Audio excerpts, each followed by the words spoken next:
உள்ளிருக்கும் உன்னை தேடி ஓயாமல் அலைவோர் கோடி கருவறையா நீ கடல் அலையா மலைகள் ஏறி வரும் ஒரு கூட்டம் நதியில் மூழ்கி எழும் பெரும் கூட்டம் மலைகள் ஏறி வரும் ஒரு கூட்டம்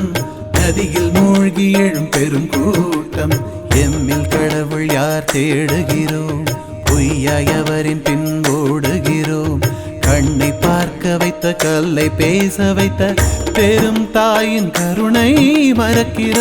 மறக்கிறோம் இறைவா சில நேரம் எண்ணியதுண்டு உன்னை தேடி வந்ததும் உண்டு சன்னதியில் சலனம் வெல்லுமா இறைவா அன்பான புன்னகை செய்வாய் அழகான பார்வையில் கொள்வாய் நீ என்பது நான் அல்லவா விடை சொல்கிறாய்